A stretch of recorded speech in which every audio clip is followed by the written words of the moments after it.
안녕하세요. 3일 PwC에서 전략물자 및 수출통제 업무를 지원하고 있는 김현준입니다. 전략물자란 대량 살상무기로 전용될 수 있어 수출 관리가 필요한 품목이나 기술을 말합니다. 그런데 최근 이러한 수출통제 대상이 확대될 뿐 아니라 복잡해지고 있는데요. 먼저 최근 국내의 환경의 변화를 통해 알아볼까요?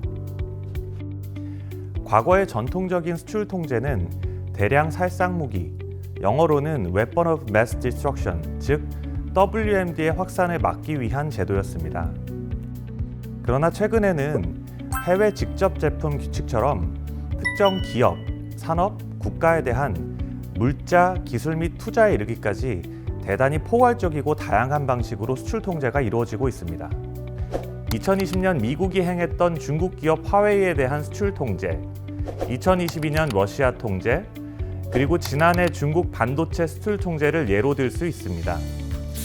올해 초 미국 상무부는 수출 통제 기조가 앞으로 더욱 강화될 것이라고 발표하기도 했습니다. 해외 수출이 경제 전반에 미치는 영향이 큰 우리나라는 FDPR 적용 면제국 지위를 유지하고 반도체 산업 수출 통제 리스크를 최소화하기 위해 국제사회 조치에 적극 동참하고 있습니다. 최근 행정 예고된 전략물자 수출입고시 개정 사항 역시 이와 같은 맥락이라고 볼 수 있습니다. 개정 내용을 살펴보면 먼저 2022년 57개였던 상황허가 대상 품목이 이번 개정을 통해 총 1,159개로 대폭 확대 적용되었습니다.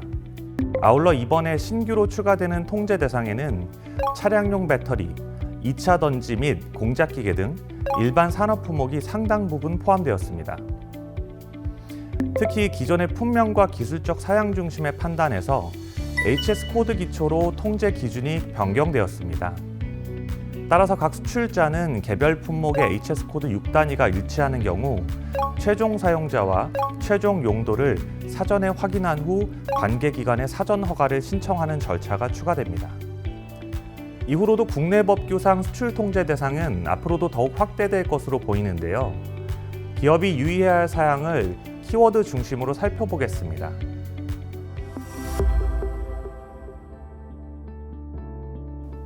앞서 말씀드린 것처럼 통제 대상 물자의 범위가 일반 산업 품목으로 대폭 확대되고 있습니다. 실제로 공급망 확보에 많은 어려움을 겪고 있는 러시아 등의 국가에서는 기존의 거래선을 중소, 중견 기업으로까지 확대하고 있는데요. 이들 기업의 입장에서는 비즈니스 확장과 동시에 수출 통제 컴플라이언스 리스크라는 중대 사안을 맞이하고 있습니다. 더욱이 반도체나 모빌리티 등 기술 집약적인 산업의 경우 사업의 주요 기술이 통제 대상에 해당될 수 있는 가능성이 매우 높아졌습니다. 특히 이러한 통제 대상 기술은 단순한 이메일 전송이나 파견 교육을 통한 기술 이전도 반드시 사전 허가를 받아야 한다는 점을 기억하시기 바랍니다.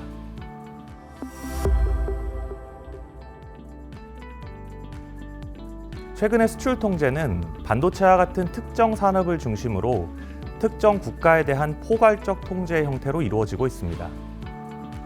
그러다 보니 최근 언론에 보도된 다국적 반도체 장비 회사처럼 수출 통제를 회피하기 위한 우회 수출로 의심받는 사례가 종종 발생하고 있습니다. 과거에도 FTA 특혜 세율 또는 반덤핑 세이프가드와 같은 보복 세율 적용 관점에서 원산지 검토가 중요하게 다뤄졌지만 이제는 수출 통제나 탄소 국경세와 같은 새로운 체제 하에서 그 중요성이 더욱 커지고 있습니다.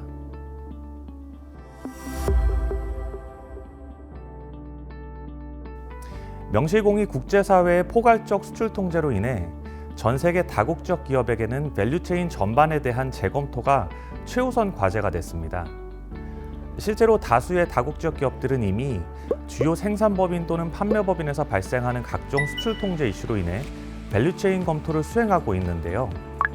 업스트림에서는 연구 개발 단계에서의 기술 이전부터 부품 생산기지 변경에 따른 수입 관세 및 이전 가격 최적화, 다운스트림으로는 완성품 공급처 변경으로 인한 현지 텍스 플래닝 등에 이르기까지 매우 다양하고 복잡한 형태로 검토가 이루어지고 있습니다.